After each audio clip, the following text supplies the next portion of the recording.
have, I think, a very interesting program, and I'm very happy to see all of you here. We have some practical information that usually comes at the start. So we'll begin with that. We'll say a few things about the program, and then we'll try to set the framework around talks from, I would say, a rather diverse crowd of visitors and speakers. But before we go, I would just like to give the word here to my colleague, Vidar Mortensen, who has been one of the main organizers behind the conference. And he'll give you a few pointers as to the Wi-Fi, to coffee and lunch and all those important things. So, Vidar, why don't you do that first, and then we'll get into the conference program in just a sec. Thank you very much, Olgeir. So let's start up with the basic human needs in 2014. And we, of course, start with Wi-Fi. So if you select the network called UIA Guests, and then open up your web browser and follow the on-screen instructions, you will receive your logon information on your telephone. For toilets, if you go out the door to your left and then immediately through the door on your left again and follow the signs, you will find the toilets. We have a break approximately at 10:45, I think, and there will be fresh coffee available. And at the end, we will give some further practical information regarding lunch. If you have any practical questions, do not hesitate to ask me or my colleague whom you met picking up your name tags. And if you haven't done that now, you can do that in the first break. His name is Ole, and he is a very nice and helpful guy. So let us help you have the best possible conference experience. Thank you. Okay, Vidar, thank you. Let me just guide your attention to, no, it's not there, the website. Rolf, how do I get the website up behind me? On the website, we're streaming the lectures, and it might be nice for you to know that they are actually out there. And I just want to point you to how you can find these things. If you look at the menu on the left side, you will find this menu line here, streaming sites. And here we have so far put up this first welcome and then the two keynotes. And they will, of course, be available afterwards. And we'll see, Rolf, with the discussions after lunch, whether we can't do the same. The other thing I want to sort of point your attention to here is the Twitter feed out on the right side of the website. And basically, when we come to the end of today's open program, just around 2:30, we'll have an open plenary panel discussion.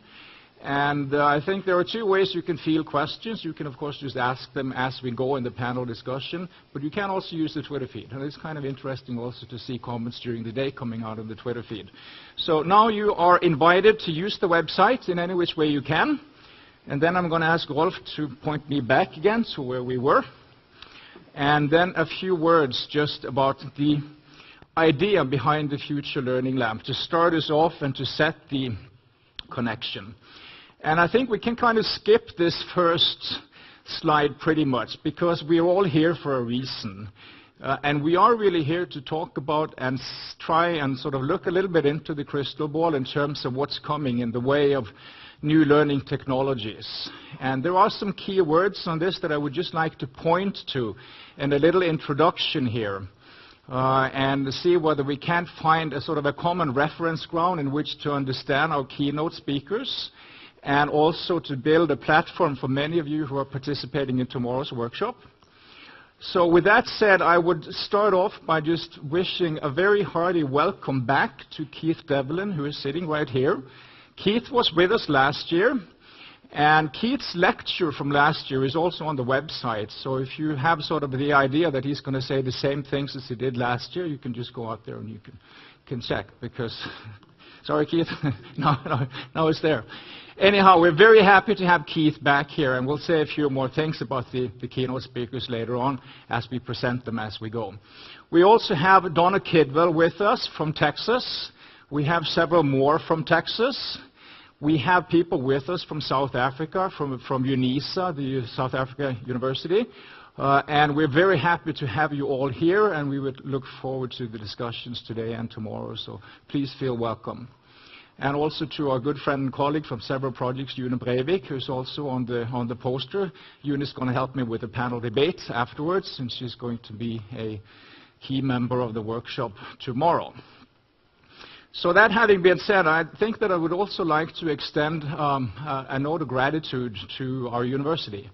This is actually the third year in a row that the university has come out with a fairly generous support of this conference.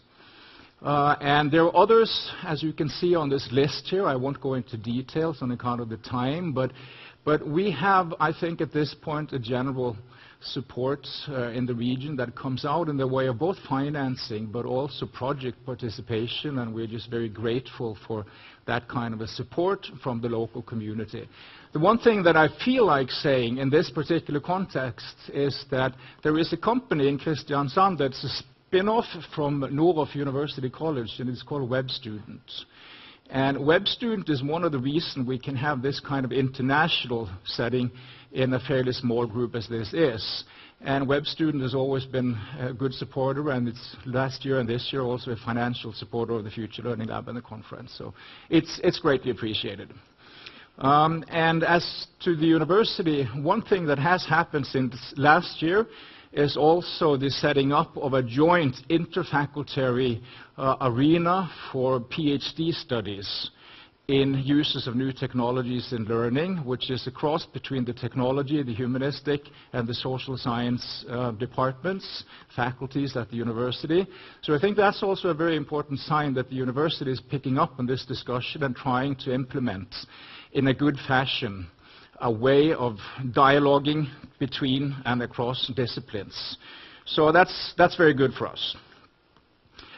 My name is Oddgeir Tveiten, and I'm not going to spend much time on that fact, but I would like to point your attention to a couple of sort of starting points for the whole idea behind the Future Learning Lab. One thing is that my field, my primary field of research, is actually media studies with a focus on media and globalization. So you can wonder what's the connection to education, to learning. Well, one thing that I've seen in my own studies, both as a professor at the University here at Agder and also as a professor at a Teachers University College with its roots in Bergen, I have this dual position, is that things we thought 3 or 4 years ago in journalism in Norway are actually not true. First, when I came to Stanford University in 2008, I met this discussion about the future of journalism, and there was a fairly already far developed sense that the economic revenues, the revenue streams in journalism were radically changing.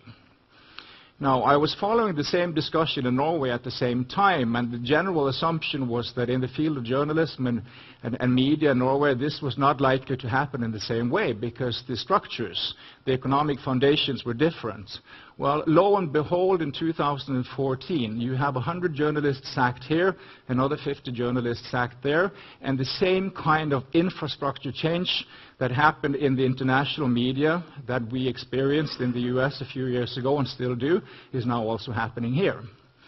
And that's just to remind us, I think, that within journalism, within the book publishing industry, within the music industry, within film, these kinds of changes are happening. They are coming. And they are also coming in some form or fashion in the education sector. The question is how.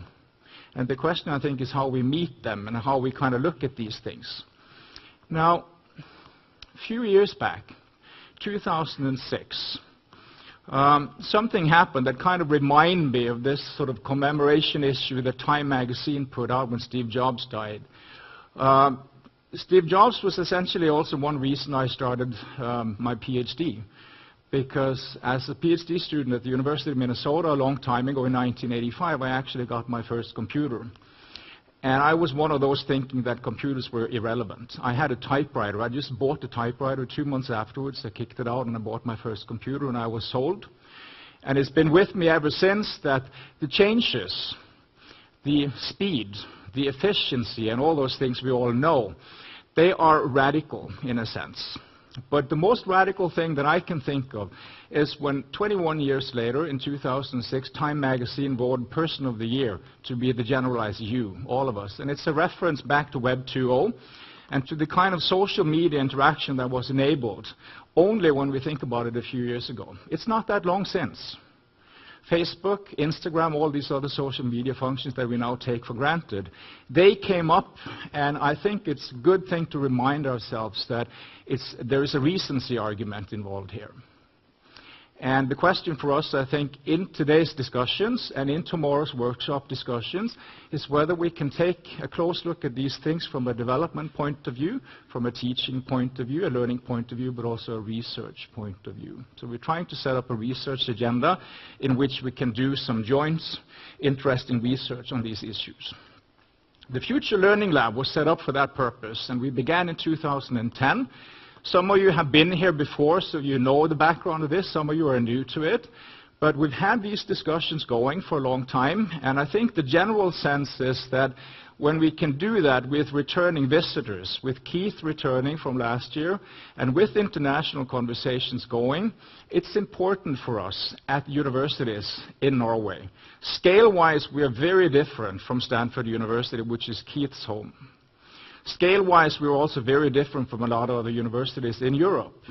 But it's all the more, I think, a reason for us to take these things seriously and to work on them in a serious way, which the university is. But there is more, I think, that we can do. I would like to, in this context, also point to one more person, because he's been here at all of these conferences, and that's you, Eilif. Because you've been with us since the start here, and we've had Eilif keynoting a couple of times, and last year Eilif was here with a very interesting workshop on entrepreneurship and learning, where we had a community of Nordic entrepreneurial companies with us. We don't have them this year, Eilif, but what we do have is more of the local entrepreneurship than we've had any time before. So this is not to forget that line, it's just that this is perhaps the time kind of to anchor locally as well. But we hope in the workshop to be able to pick up on those discussions from last year in terms of what this can mean for regional business, for regional industry, for the public sector using information and learning tools. And I can skip this one, but I want to just remind you that this slide has been up there on every conference we've had. And it's just to remind us again that when you think about it, 1989, 1990, 1991 was also a kind of revolutionary stage in terms of what is now happening in the education sector. And we're talking about standardization in the form of, for instance, HTML coding. We're talking with Mark Andreessen with the first web browser, Mosaic, 1992, and so on. Just as a reminder again that we are in a context with a lot of very fast changes. Question before we get into the keynotes is how are we to make this out? At what level should we address these discussions?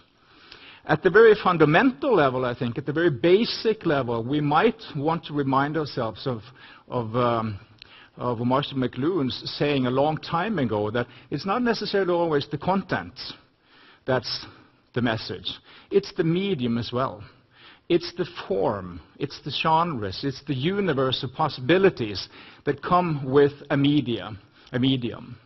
And for me, that is rather a key element explaining also why this is so important for media studies to be a part of this kind of a conversation. Marshall McLuhan said these things in the early years of television. And the visual communication that came out of television, out of the film industry that was kind of revamped as a consequence of television, 1950s, early 1960s. His colleague in Canada, in Toronto, Harold Innis, is one of the people who have sort of propounded the idea that there is a close relationship between international relations and available means of communication. And if you want to go out and read about those things, I think it would be worthwhile reading actually for most of us, even though it's a long time ago. We kind of have the idea from Marshall McLuhan about the global village. And we've all heard this saying the medium is the message. But there is actually a grain of very important truth for our discussions here, I think, in remembering these things. Now, if you look at some of the more recent faces up behind me here, you probably recognize them. There's a reference here to Apple, of course, Steve Jobs. There's a reference to Google. there is a reference to another very important company in sort of the educational transitions, and it relates to Bill Gates. All of these, I think, are key people giving us a reminder that changes are not necessarily just a question of making use of technologies in teaching and pedagogy. It's just as much a question of understanding how fundamental these communication cultures really are. So I'm going to throw an argument after you, and you may disagree with me here, but this is how I, as a media scholar, kind of look at these things. And when you think about it, if you go back to your first school days, when you had your classroom, or you had your library, you definitely had your books, and you think about how you read a book. And you think about what happens when you leaf through one page after the other, when you pull a book down from the library bookshelf, when you store the book back in the bookshelf, when you think about all the time you spent, that it took maybe 2 weeks for you to get a research article or some paper that you requested from your library, there's one more element to remember in that kind of a book culture context, and it's the relationship you as a reader enter into with the author. Because when you read a book, you are in a particular kind of relationship to the author. And one thing that happens with the book is essentially that the author has a lot of command over how you read, how you leaf through, how you move from the beginning to the end of a book. And that's one of the big changes, I think, coming. And you can always relate other names and other pictures maybe to this, but just think about the fact that with your computer or with your iPads or whatever it is you're sitting around with here, your telephones, you read fundamentally different. And the key element in the way you read differently is choice. Because at this point, and that's the Web 2 revolution in many respects, at this point you read with choosing. You can go that way, but there's a hyperlink taking you that way, or that way, or that way. It's a fundamentally different way of acquiring knowledge. And I think that's very important in our kind of discussions, that we remember that fundamental difference in how we think about uses of technology in learning and education. And for some of you, this is elementary. You've thought about this many times. For some of you, it might be actually fairly new. There is a third element involved in all this, and that has to do with the media themselves and the platforms and what kinds of potentials they have, the affordances that the media technologies have in and of themselves. It's very different to use an iPad compared to using a computer, a personal computer. It's very different to use the personal computer you carry with you than to use the one that's sitting in the library. Well, my students today, more often, they don't use either. Because when I ask them questions and they come back to me in some mediated form, they come via the phone.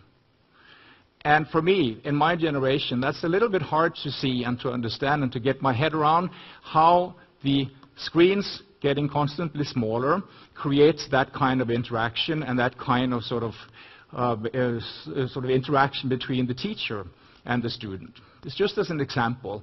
There is a plurality of media out there that are being used, and we should pay attention to how these media differ. We should pay close attention to how the internet can be used in different ways, in a variety of ways. And more, as teachers, as providers of education, we are called upon to have some kind of sort of standpoint in terms of how we use these things. Our competence is very different. It's not an argument that we need to make this change. On the contrary, I think very often there's a good argument to stick with the book. But I think we can't avoid to take these issues up in a serious way and try and sort of enable our university communities, our learning communities, more so to be able to make that kind of a choice in an informed way. The final element that I want to take up here, and after that I'm going to shut up because the rest of this presentation will be on the website and you can get to it there. Tons of examples, things and issues we can discuss, and we probably will again later today and tomorrow. But there is a final element that I would like to bring out in this kind of a discussion. And it's one element that has to do with globalization. I think one reason we have the kind of makeup in this audience that we do today, in some ways very local, but also with guests from 2 other continents addressing exactly the same issues.